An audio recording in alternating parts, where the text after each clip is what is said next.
The Monkey Paw by W. W. Jacobs. Without, the night was cold and wet, but in the small parlor of the Branium Villa, the blinds were drawn and the fire burned brightly.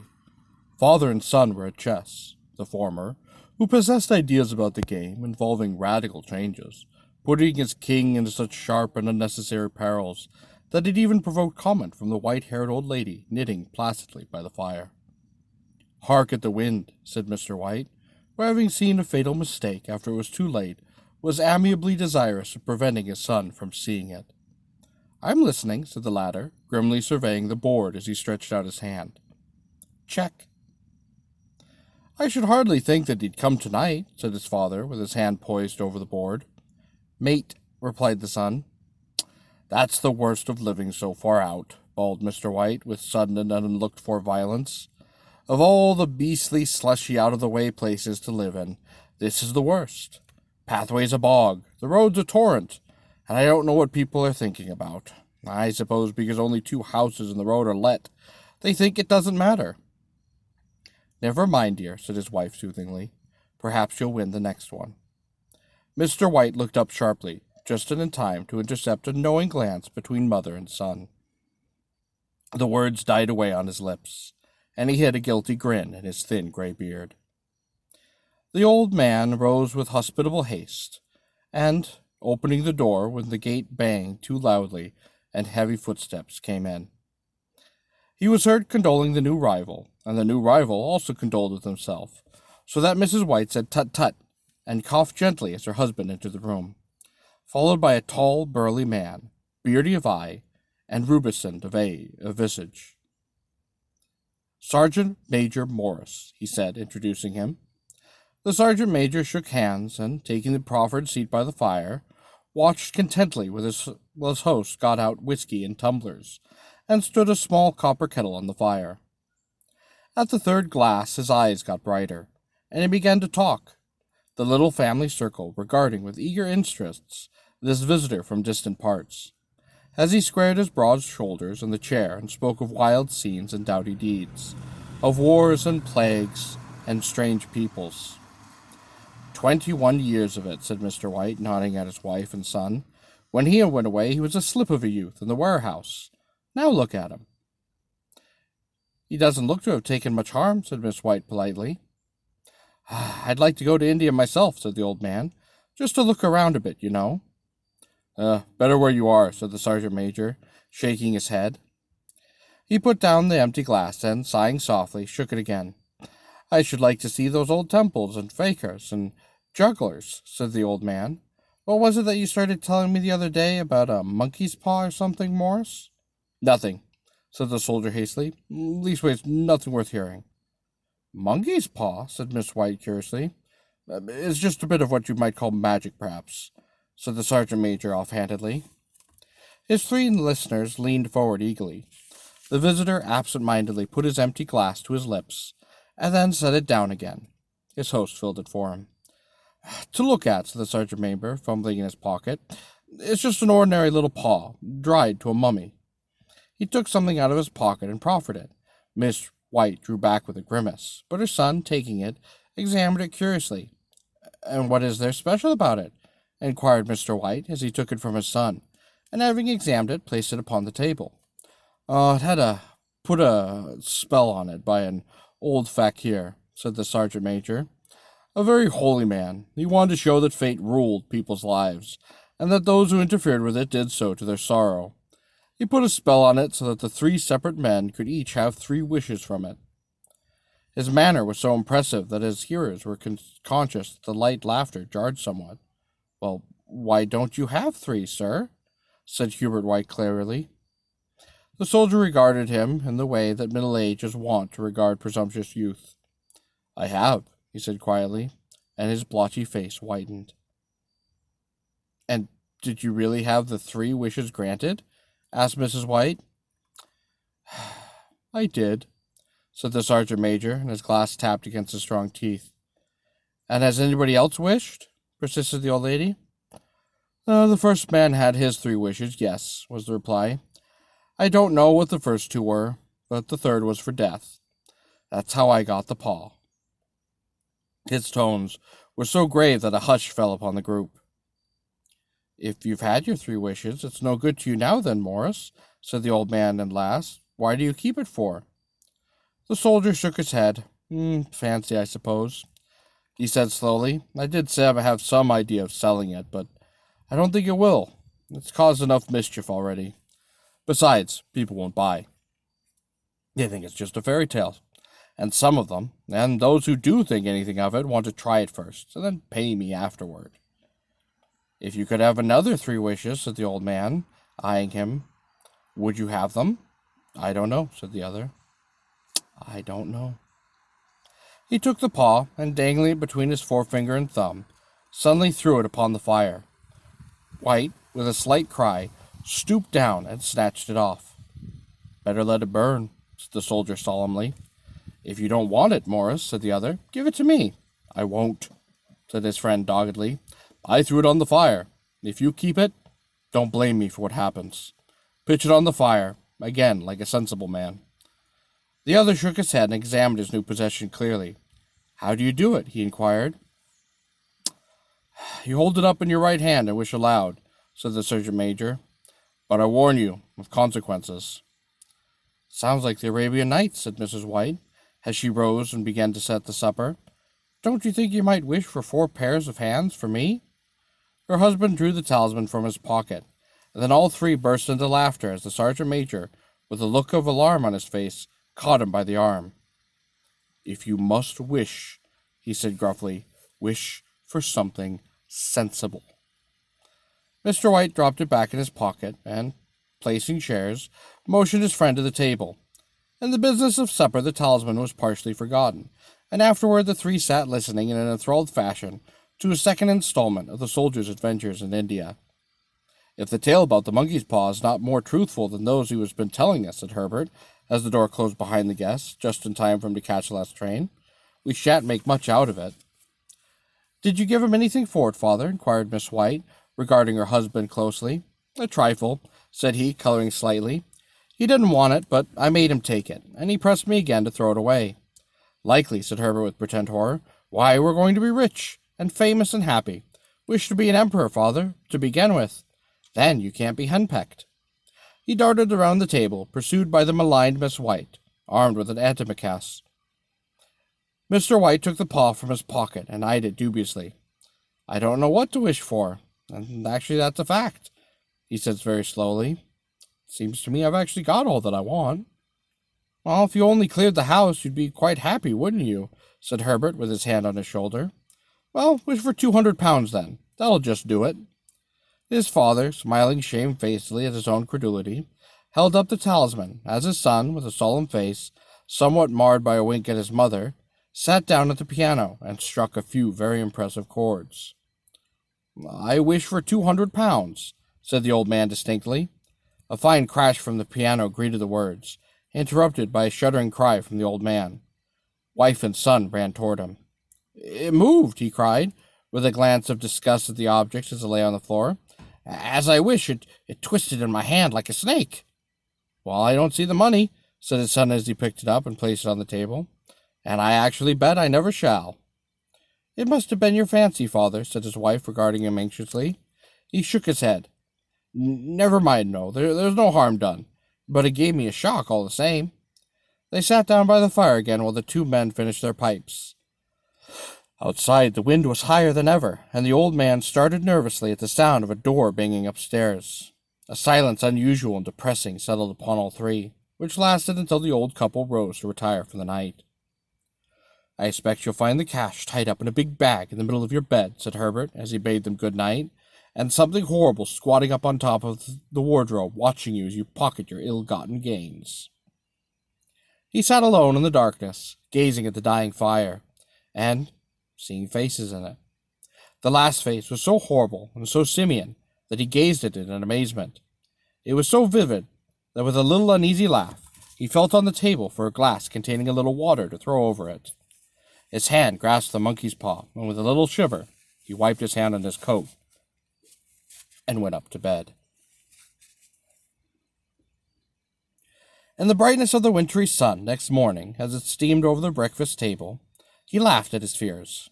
There was an air of prosaic wholesomeness about the room, which it had lacked on the previous night, and the dirty, shriveled little paw was pitched on the sideboard with a carelessness which betokened no great belief in its virtues. "I suppose all old soldiers are the same," said Miss White. "The idea of us listening to such nonsense. How could wishes be granted in these days? And if they could, how could 200 pounds hurt you, father?" "Might drop on his head from the sky," said the frivolous Herbert. "Morris said the things happened so naturally," said his father, "that you might, if you so wished, attribute it simply to coincidence." "Well, don't break into the money before I come back," said Herbert, as he rose from the table. "I'm afraid it will turn you into a mean, avaricious old man, and we shall have to disown you." His mother laughed and followed him to the door, watched him down the road, and returned to the breakfast table, and was very happy at the expense of her husband's credulity, all of which did not prevent her from scurrying to the door at the postman's knock, nor prevent her from referring somewhat shortly to retired sergeant majors of billibulous habits when she found that the post brought simply a tailor's bill. "Herbert will have some more of his funny remarks, I expect, when he comes home," she said, as they sat at dinner. "I dare say," said Mr. White, pouring himself out some beer. "But for all that, the thing did move in my hand, and that I'll swear to." "Well, you certainly thought it did," said the old woman soothingly. "I say it did," replied the other. "There was no thought about it. It had just— What's the matter?" His wife had made no reply. She was watching the mysterious movements of a man outside, who, peering in an undecided fashion at the house, appeared to be trying to make up his mind to enter. In mental connection with the 200 pounds, she noticed that the stranger was very well dressed, and wore a silk hat of glossy newness. 3 times he paused at the gate, and then walked out again. The 4th time he stood with his hand upon it, and then with sudden and steely resolution flung it open, and walked up the path. Miss White, at the same moment, placed her hands behind her, and hurriedly unfastened the strings of her apron, put that useful article of apparel beneath the cushion of her chair. She brought the stranger, who seemed ill at ease, into the room. He gazed at her furtively, and listened in a preoccupied fashion as the old lady apologized for the appearance of the room, and her husband's coat, a garment which he usually reserved for the garden. She then waited as patiently as her sex would permit for him to broach his business. But he was at first, very strangely, silent. "I was asked to call," he said at last, and stopped and picked a piece of cotton from his trousers. "I come from Ma and Megan's." The old lady started. Is anything the matter?" she asked breathlessly. "Has anything happened to Herbert? What is it? What is it?" Her husband interposed. There, mother," he said hastily. "Sit down. Don't jump to conclusions. You've not brought bad news, I'm sure, sir." And he eyed the other wistfully. "I'm sorry," began the visitor. "Is he hurt?" demanded the mother wildly. The visitor bowed in assent. "He's badly hurt," he said quietly, "but he is not in any pain." Well, thank God," said the woman, clasping her hands. "Well, thank God for that. She broke off suddenly as the very sinister meaning of the assurance dawned upon her, and she saw the awful confirmation of her fears in the other's averted face. She caught her breath, and turning her slower-witted husband, laid her trembling old hand down upon his. There was a very long silence. He was caught in the machinery," said the visitor at length in a low voice. "Caught in the machinery," repeated Mr. White in a dazed fashion. "Yeah." He sat staring blankly out at the window, and taking his wife's hand between his own, pressed it as he had been wont to do in their old courting days nearly 40 years before. "He was the only one left to us," he said, turning gently to the visitor. "It's hard." The other coughed, and rising, walked slowly to the window. "The firm, well, they wish me to convey their sincere sympathy with you in your great loss," he said without looking round. "I beg that you will understand I am only their servant, and I am merely obeying the orders I was given." There was no reply. The old woman's face was white, her eyes staring, and her breath inaudible. On the husband's face was a look such as his friend and sergeant major might have carried into his first ever action. "I wish to say that Ma and Megan's disclaim all responsibility," continued the other. "They admit no liability at all. But in consideration for your son's long service, they wish to present you with a certain sum as compensation." Mr. White dropped his wife's hand, and rising to his feet, he gazed with a look of horror at the visitor. His dry lips shaped the words. How much?" £200, was the answer. Unconscious of his wife's shriek, the old man smiled faintly, put out his hands like a sightless man, and dropped a senseless heap to the floor. In the huge new cemetery, some 2 miles distant, the old people buried their dead, and came back to a house steeped in shadow and silence. It was all over so quickly that at first they could hardly realize it, and remained in a state of expectationism, as though something else were to happen. Something else was to lighten this load, which had become too heavy for old hearts to bear. But the days continued to pass, and expectation gave place to resignation. The hopeless resignation of the old, sometimes miscalled apathy. Sometimes they hardly exchanged a word, for now they had nothing to talk about, and their days were long and weary. It was about a week after that the old man, waking suddenly in the night, stretched out his hand and found himself alone. The room was in darkness, and the sound of subdued weeping came from the window. He raised himself in bed and listened. "Come back," he said tenderly. "You'll be cold." "It is colder for my son," said the old woman, and she began to weep afresh. The sound of her sobs soon dried away in his ears. The bed was warm, and his eyes were heavy with sleep. He dozed fitfully, and then slept until a sudden wild cry from his wife awoke with a start. "The paw!" she cried wildly. "The monkey's paw!" He started up in alarm. What is it? What's the matter?" She came stumbling across the room toward him. "I want it. You've not destroyed it?"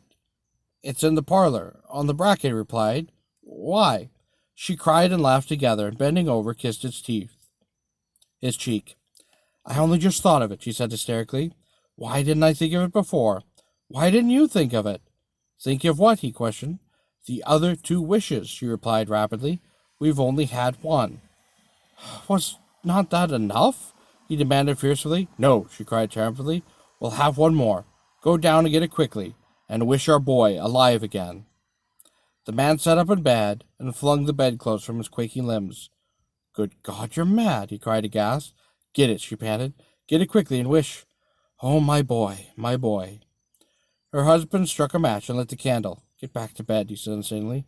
"You don't know what you're saying." "We had the first wish granted," she said to the old woman.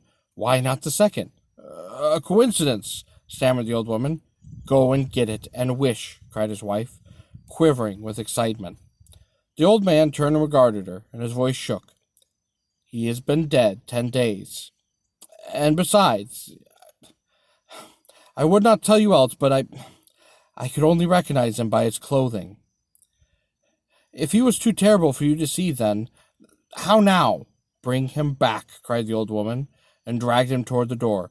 "Do you think I fear the child I have nursed?" He went down in the darkness and felt his way to the parlor, then went to the mantelpiece.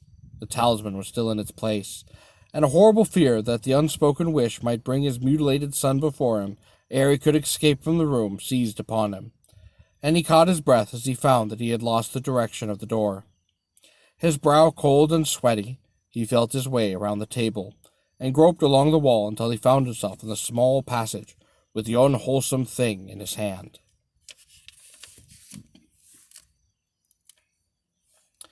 Even his wife's face seemed to change as he entered the room. It was white and expectant, and to his fears seemed to have an unnatural look upon it. He had become afraid of her. "Wish," she cried in a strange voice. "It's foolish and wicked," he faltered. "Wish," repeated his wife. He raised his hand. "I wish my son alive again." The talisman fell to the floor, and he regarded it fearfully. Then he sank trembling into a chair as the old woman, with burning eyes, walked to the window and raised the blinds. He sat until he was chilled with the cold, glancing occasionally at the figure of the old woman peering through the window. The candle end, which had burned down below the rim of the china candlestick, was throwing pulsating shadows on the ceiling and walls, until, with a flicker larger than the rest, it expired. The old man, with an unspeakable sense of relief at the failure of the talisman, crept back slowly to his bed, and a minute or two afterward the old woman came silently and apathetically beside him. Nothing spoke, but lay silently listening to the ticking of the clock. A stair creaked, and a squeaky mouse scurried noisily through the wall. The darkness was oppressive, and after lying for some time screwing up his courage, he took the box of matches and, striking one, went downstairs for a candle. At the foot of the stairs the match went out, and he paused to strike another, and at the same moment a knock, so quiet and stealthy as to be scarcely audible, sounded on the front door. The matches fell from his hand and spilled in the passage. He stood motionless, his breath suspended, until the knock was repeated.